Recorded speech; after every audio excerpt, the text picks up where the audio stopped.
Sampai baju-bajunya gombrang-gombrang gitu kan. Putih. Heeh. Rambut gondrong, Ya, hitam. gitu. Ya Allah ya Rabbi. Sampai gitu loh jalan-jalan sengaja abis Isya jalan-jalan gitu. Mm. Nyari apa? Nyari riuk. Ya Allah, yang ada dedemi teh kamu ya. Buset. Hey, sini mampir dulu.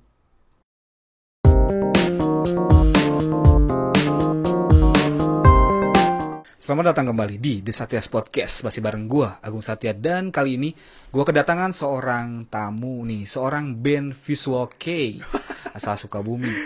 Wow. Orang yang pecinta Jepangan gitu ya. Banget Apa sih. kabar? Yano. Apa kabar? Wih. Baik dong, pasti Bang Agung. Makasih udah di-invite ke sini. Sebuah kehormatan ya. Wah, kehormatan. Aduh. Bro, itu ngapain bro pakai tanduk-tanduk? Ini cuman memunculkan image pengen kayak gini nih hari ini, pengen beda gitu misalnya. Tapi kayaknya harus merepresentasikan band gitu. Gini. Sebelum kita ngebahas ketampilan nih, gue pengen tahu dulu sebelumnya nih. Lu tuh band Visual K ya, barusan yang dia ngomongin. Itu Visual K Betul. sendiri tuh apa sih maksudnya? Sebuah movement di Jepang tentang gaya menampilkan visual di dalam sebuah band gitu sih. Menampilkan visual di dalam sebuah band maksudnya gimana? Visual si personil masing-masing harus beda dari yang lain, sama lebih ekspresif gitu. Gak terbatas sama apapun. Kan banyak tuh kalau musisi yang lain ya udah setelannya kayak gini, misalnya mau blues mau jazz pasti tampilannya kayak gitu kan, si outfitnya tuh. Nah kalau si visual kayak ini, ya ini harus dimunculin kayak gini, ini baru visual kayak gitu. Tapi sambil ngeband rata-rata genrenya sih memang dominan di rock sama metal kayak gitu. Tapi genre lain juga ada gitu, yang aneh-aneh bahkan sampai apa technical, math sampai industrial juga ada sih. Gitu. Cuman harus punya tampilan yang beda dari band yang lainnya sih gitu. Ini apa sih yang dimunculin di lu sendiri? Gue penasaran. Ini outfit kayak gini pengen memunculkan visual kayak genre lebih ke neo visual kayak. Soalnya si neo visual kayak ini apa ya? Movement masih baru sih sebenarnya. Ada mungkin 10 tahun lah, 10 tahun ini. Di lebih dominan di awal-awal 2008, 2009, 2010 sampai sekarang. Jadi lebih tampilannya lebih kayak gini, kan gelap ya sebenarnya outfitnya. Tapi rambutnya terang kayak gitu. Jadi orang langsung ketahuan oh ini band Jepang nih yang visual kayak itu gitu sih. Oh, tapi apakah Visual kayak harus band Jepang? Sebenarnya enggak. Oh, enggak, Karena selalu. Amerika juga punya. Cuman karena udah image-nya itu visual kayak pasti Jepang. Jadi ya udah nemplok gitu. Oh ini band Jepang gitu. Oh yang itu ya yang Harajukuan ya kan, yang nggak ngerti Harajuku taunya kan gitu. Tapi sebenarnya visual kei gitu. Oh gitu. Jadi sebetulnya Visual K sendiri itu bukan berarti harus Jepang juga ya? Enggak Selalu gitu kan? Nggak Ya? selalu. Selalu. Oh, gitu. Cuman harafiahnya Jepang gitu doang sih. Band Jepang ya. Oh, berarti lu ngeband Japanis ya? Lagu Jepang kalau setelannya kayak gini pasti. Band lagu Jepang. Nggak, kalau Indonesiaan pasti langsung ini apa sih gitu. Gitu sih. Gak keluar gitu image visualnya itu gitu. Nah, kalau di ngeband nih ya, band Jepang ya, kenapa sih rata-rata si stylenya itu khas gitu ya? Kalau band Jepang itu tuh. Betul sekali. Itu tuh gimana sih? Nah itu harus punya ciri khas kan. Setiap semua musisi pasti harus punya ciri khas. Dari itu style outfitnya, visualnya, wajah mah udah pasti beda kan ya. Tapi ya minimal nadanya, lagunya gitu kan. Nah si visual kayak ini, kalau untuk lagunya sendiri memang udah ada kayak gitu. Oh ini kayaknya band Japanese rock gitu. Tapi apa sih Japanese rock yang ngebedain? Kita harus punya menampilkan diri sendiri yang beda dari yang ada gitu sih. Oh, jadi maksudnya lebih kental di visualnya ya, di penampilannya. Betul. Oh, itu gitu. dia makanya disebut visual K. Si Oke. K-nya sendiri itu movementnya sih. Band pertama yang awal masuk movementnya ke Indonesia apa sih yang Visual K? Indonesia ya, bukan luar negeri ya. Ya, yang masuk ke maksudnya masuk ke Indonesia. yang terkenalnya dulu apa sih? Kalau untuk genre visual Keito-nya tuh The Gazette udah pasti. Oh, Gazette. Ya. Kalau soft K-nya Iya. Olac and Seal. Oh, Laruku ya. Pasti pada tahunnya kan Laruku kan, Iya. band Jepang tuh. Sebenarnya sih untuk yang genre apa ya sebelumnya ini ya mainstreamnya Olac and Seal Iya. gitu. Kalau untuk genre metal yang underground mungkin ya, Iya. nah, The Gazette ini sih. Iya. Nah makanya si The Gazette ini nggak mau kayak band metal yang biasa kan banyak. Musiknya memang harus beda tapi tampilan juga harus beda gitu sih. Moist. Nah, apalagi itu udah bener-bener visual kayaknya dalam banget dia sampai ada genrenya ini ya. Kalau nggak salah Europish gitu. Karena kan stylenya kan rata-rata zaman Renaissance kayak gitu-gitu kan. Gitu sih. Itu dulu teman gua pernah tuh. Waktu zaman sekolah SMA itu Moist teman gua tuh gitu beneran pakai setelan hitam-hitam tuh, rambut panjang gitu-gitu, terus pakai lipstick. Iya gitu. Foto gaya Moist sampai beli gitarnya kayak gitu kan, gitarnya juga beda kan? Betul sekali. Ya, gitarnya juga maksudnya nggak umum bentuknya kan? Riwal Nah, gitu kan. itu kan. Bener. Itu masuknya visual kayak ya berarti ya? Ya, gitarnya juga equipment instrumennya juga pasti beda dari yang lain sih. Bahkan dari band Japanese rock yang lain juga pasti beda. Gitu. Gue taunya dulu sih kayak yang gitu-gitu tuh apa sih namanya? Harajuku gitu. Gue taunya betul. itu sebenarnya Harajuku tuh apa sih? Nah, Harajuku tuh versi ringannya sebenarnya dari Visual Kei. Kalau menurut opini pribadi ya, Iya. kayak gitu sih. Versi ringannya, versi lightnya dari si Visual Kei. Karena rata-rata Harajuku cuman munculin visual di outfit biasa yang sedikit beda sama di rambut yang rata-rata spiky sih gitu. Walaupun nggak spiky juga semua sih, cuman pasti ada bedanya dari yang biasa gitu sih. Kan kalau gue mau orang awam gitu. Maksudnya taunya gitu. Makanya Jadi kita ngobrol Jepang Harajuku gitu. Jepang Harajuku taunya betul. gitu. Oh, padahal ada ya gitu. Dan lu suka Jepangan ini dari tahun berapa sih? Sebenarnya dari kalau pure Jepangnya tuh dari 94 sebenarnya. Kan lahir 92 ya. Oh, lu lahir 92.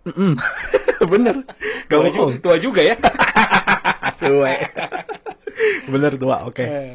Gimana? 94 itu awal pertama kali suka Jepang dari Kesatria Baja Hitam. Oh, lagunya gimana sih? Masih inget gak? Wah, lupa ingat sih. Soalnya kan ada versi Jepang, ada versi Indonesianya tuh. Terus plus dulu TV-nya hitam putih. Oke. Jadi, ya masih samar-samar gitu. Cuman kalau posenya mah udah hafal banget dah. Iya. Udah. Nah, iya gitu. Bener. Ya kan? Ya kan? Iya bener. Gitu. Bener. Nah, lu berarti lihat baju hitam dulu. Ya, baju hitam dulu. Seangkatan gue berarti. Seangkatan berarti. Iya sih kayaknya ya.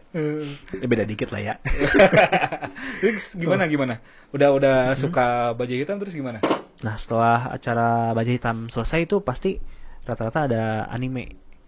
Ultraman dulu kali. Ultraman bahkan seingat aku tuh dulu sebelumnya. Oh, sebelumnya lebih ya? pagi. Kalau Satria Baja Hitam tuh sore gitu sih. Oke.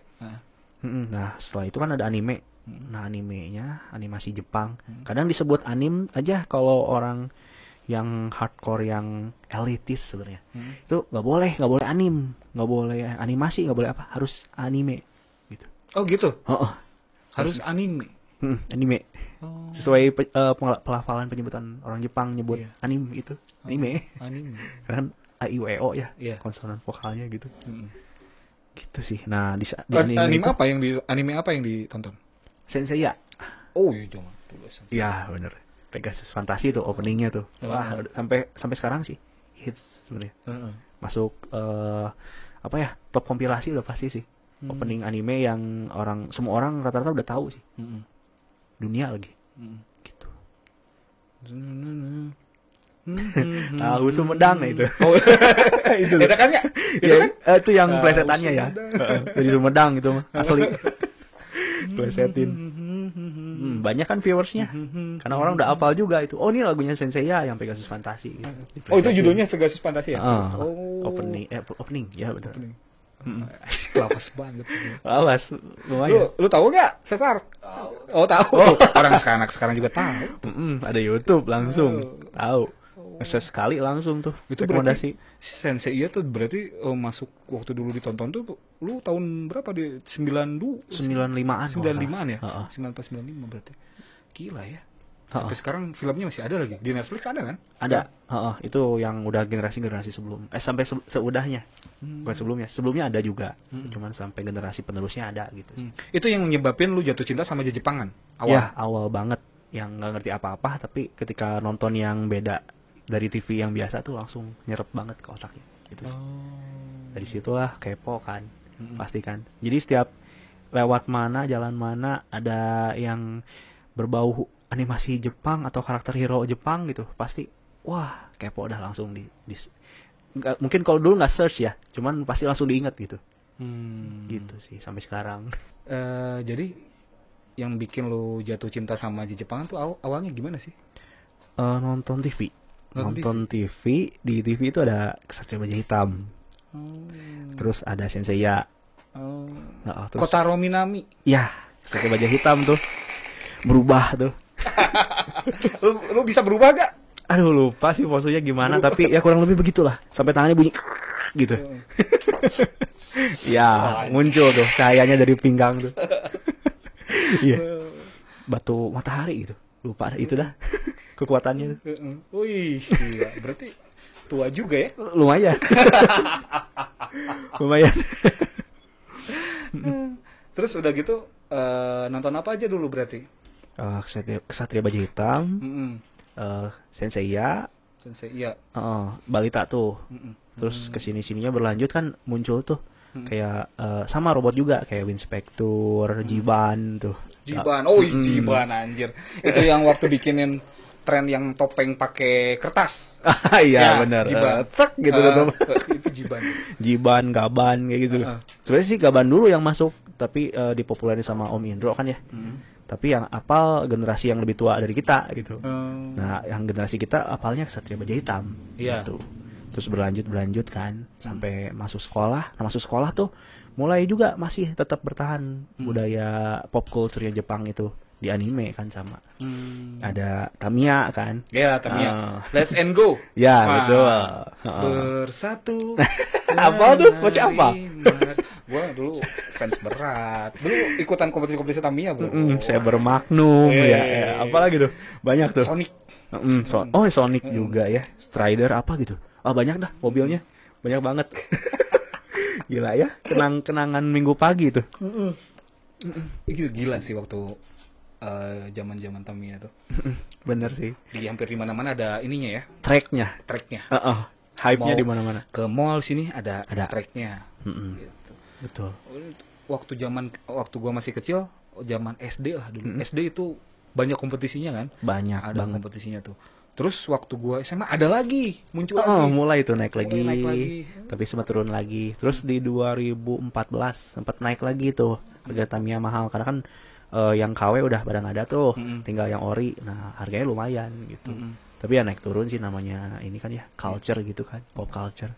Tapi memang dari awalnya itu tuh Tamiya, Beyblade ya. Ya, terus Beyblade ya mainan tuh. Terus Crash Gear kayak gitu.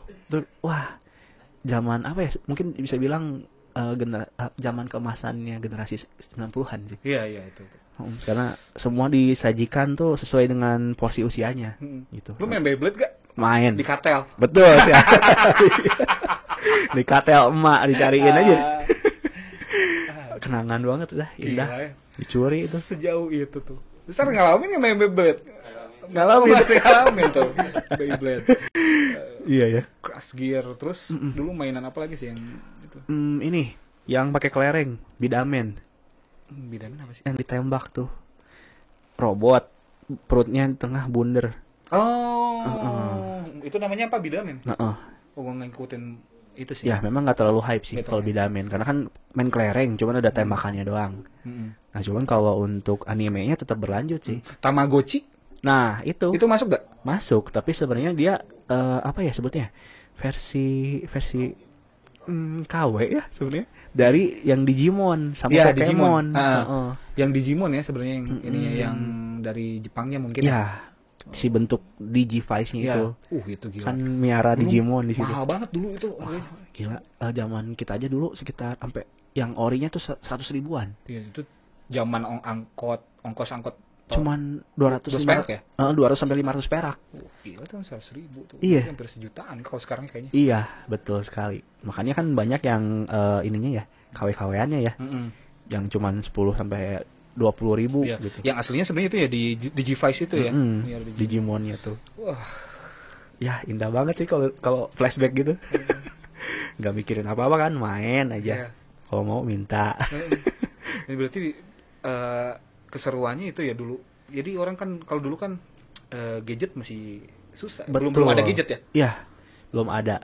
Paling banter main gamebot. Gamebot juga kan dari Jepang, Game Boy. Oh itu dari Jepang ya? Game Boy. Versi murahnya gamebot. Padahal nyebutnya kan taunya gitu kan dari si Emang kan, si Emang yang bawa aki tuh. Yang pakai kabel-kabel. Iya. Gamebot sebenarnya Game Boy sih.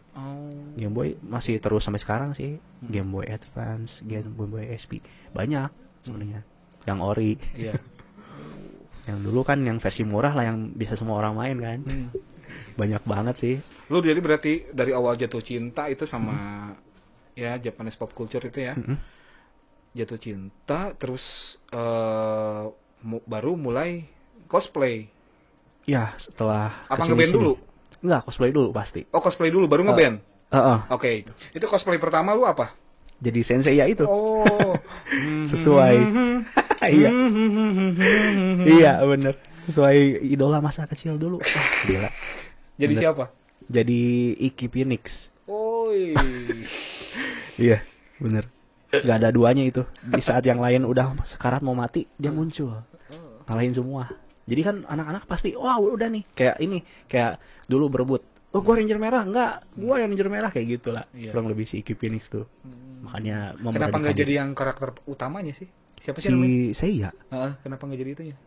Karena dia karakter utama, jadi sering kalah. Terus bangun lagi jadi kuat, tapi nanti musuh baru kalah lagi. Kayak gitu kan, naik turun kan. Oh, jadi itu yang menurut lu hero banget. Jadi ya udah deh, mending jadi karakter yang spesial gitu kan. Makanya jadi Iki Phoenix waktu itu. Di event Hellfest Kostumasa di Senayan. Langsung ke situ. Orang lain kan yang pengen dalam kota dulu. Dulu di sini kurang.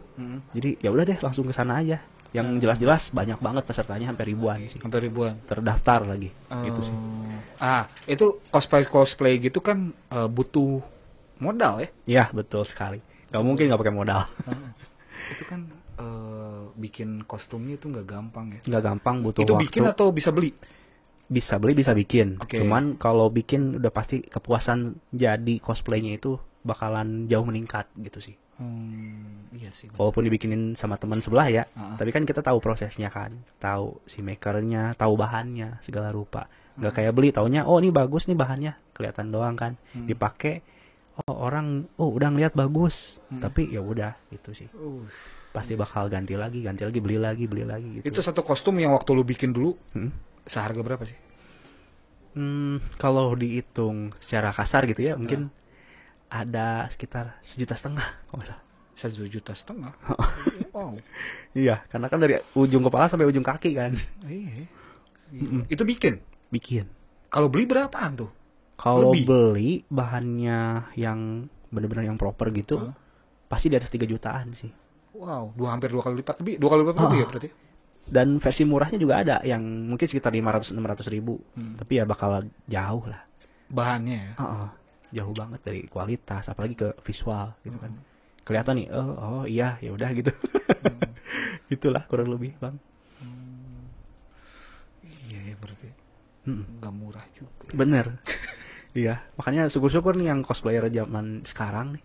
Tonton sekarang tuh udah banyak yang murah. Plus banyak pilihan variasi untuk jadi cosplay itu. Soalnya udah banyak yang murah juga, ada yang jual butuh juga, ada yang udah pensi kayak gitu kan. Kadang ya gitu, nggak akan sama hal yang pas bikin gitu. Walaupun masih ada yang bikin ya, yang benar-benar pengen total kualitas gitu sih. Kalau dulu kan di bawah 2010 ya, yang kayak gini nih ini nggak ada nih wig, harus ngecat sendiri, nungguin panjang rambut, prosesnya lebih gila lagi sih di bawah 2010 tuh, bener-bener langka gitu. Iya. Itu ya berarti. Kenikmatannya apa sih? Kenikmatannya itu kalau pribadi ya, menjadi pahlawan yang semua orang tahu gitu. Tapi ya tanpa harus jujur-jujuran kita tuh siapa gitu. Cuman orang tahu dia tuh kita tuh menjadi pahlawan mereka gitu. Oh, nggak ngerti gua. Kayak nyampe maksudnya gimana? Liar. Gimana? Kepuasannya itu menjadi pahlawan lah. Menjadi pahlawan, menjadi figur yang lu suka dan orang lain suka. Ya. Gitu lah simpelnya. Oh. Iya. Jadi yang mungkin karakter yang menurut yang ya karakter fantasi dimunculin ke dunia nyata di dalam sisi sosok lu gitu ya. Betul, dari 2 dimensi ke 3 dimensi. Itu kepuasannya berarti di situ ya, jadi sosok yang orang lain suka. Ya maksudnya yang dari yang lu suka sama orang lain suka ya di karakter yang fantasi dimunculin ke dunia nyata ya. Ya, itu betul. Ya. Nah, kadang-kadang kan gue sendiri sih dulu kalau lagi suka sama karakter kita suka sering berhayal jadi karakter itu. Betul. Nah, kita mewujudkannya di sini, di cosplay ini gitu. Tapi ada ya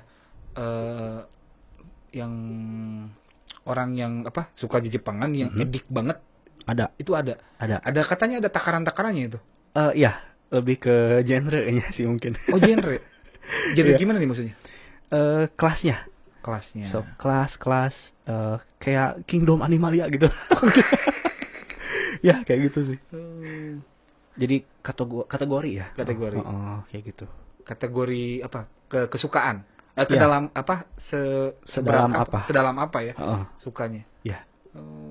Itu gimana tuh? Apa gue pernah dengernya cuma satu sih, otaku doang. Kalau otaku tuh kelakuannya kayak gimana sih? Pasti pertama ikut buku. Itu buku. Kacamata rata-rata ya. Rata-rata, oke. Sama nggak pernah ngobrol sama orang lain, dilihat sama orang tuh. Jadi kayaknya sini nggak pernah ngobrol deh sama ini gitu. Terus kayaknya dia penyendiri deh kayak gitu-gitu sih. Kebanyakan. Terus suka nontonnya anime. Nah itu yang langsung dicirikan. Oh kayaknya situ cuman suka nonton anime gitu. Kalau wibu apaan sih? Nah wibu tuh orang yang ingin, makanya disebut wibu kan, weabu gitu kan. Orang yang ingin menjadi orang Jepang yang menyukai pop culture Jepang, lebih ke kayak orang yang lebih pengen menjadi otaku gitu sih. Yang gue tangkap gitu ya, yang dari baca di beberapa artikel gitu. Lu wibu nggak? Enggak. Enggak ya? Enggak, karena enggak edik banget sama anime sih. Cuman dulu suka kan, zaman kecil tuh. Tapi nggak sampai up to date banget, setiap ada anime harus tahu, harus ditonton gitu, enggak sih. Yang suka aja gitu. Gue pengen tahu seberapa dalam sih lu suka anime. Cuman sedalam yang mungkin anime orang tahu aja, nggak sampai harus yang lu tahu anime ini kan, nggak tahu gitu. Nah kalau si otaku itu pasti tahu tuh anime-anime yang orang yang nggak tahu gitu. Kalau gue cuman apa ya sebutnya? Namanya umum lah mungkin. Cuman gitu. Anime lover doang. Iyalah, kurang lebih segitu. Gak sampai. Tapi pernah nggak sih waktu ini sekarang, waktu dari zaman dulu ya sampai sekarang, pernah nggak sih ngalamin yang namanya lu sangat cinta banget sama apa sih anime gitu ya, sampai ngehayalin gitu jadi sosok animenya sendiri, itu pernah nggak sih? Pernah pasti. Jadi apa? Jadi karakter laki-laki di anime yang banyak ceweknya. Oke, nah dengerin istrinya ya, dengerin ya tuh. Peace. Itu kan dulu sekolah ya. Oh gitu ya. Gitu ya. Karena kan aneh juga gitu. Kenapa? Padahal dia biasa-biasa aja, tapi kok banyak cewek yang suka sama dia gitu kan? Kayaknya seru gitu kan? Itu lu adopsi dari tontonan itu diwujudin dalam diri lu keseharian? Enggak sepenuhnya. Cuman ngambil poin-poin yang pentingnya aja. Misal ini ada cewek nih cantik. Ini gimana ya cara naklukinnya kan? Terus kalau nonton sinetron kayaknya basi banget gitu cara pendekatannya kan. Nah, lihat dari situ, dari anime itu yang genrenya harem ya namanya. Genrenya apa? Harem. Harem. Ya, boleh di search. Oke. Nah, jadi ya dia hidup dia tuh si cowok tuh dikelilingin banyak cewek dan semuanya mau, gak ada kata apa ya? Gak pilih-pilih gitu, gak ada gitu. Gue kadang-kadang Banyak soalnya aja suka lihat gini bro. Gue kadang-kadang suka lihat ada beberapa teman gue yang dari dulu ya, waktu dulu zaman SMA, ada yang orang yang memang suka pecinta anime. Kadang-kadang sosok apa, pakai kacamata, sosok baca buku kayak gini. Gitu kan? Kayak detektif Conan ya gitu. Itu tuh. Jadi mengaplikasikan orang cool yang ada di anime. Ada, lu sempet kayak gitu ya kayaknya? Sempet, tapi gak berhasil cara Agak kayak berhasil. gitu. Itu rada kering gitu. Oke. Asli. Cewek lihat apaan sih gitu. Gitu. Nah, itu gak bisa kayak gitu. Tetap harus bisa dibedain yang itu di dunia itu, dunia gak nyata ke dunia nyata itu. Harus dibedain. Ambil yang poin positifnya aja buat cewek tertarik aja. Dulu sempet nih ya, adiknya temen gue tuh ya. Itu tuh seneng banget nonton Death Note. Wih, keren.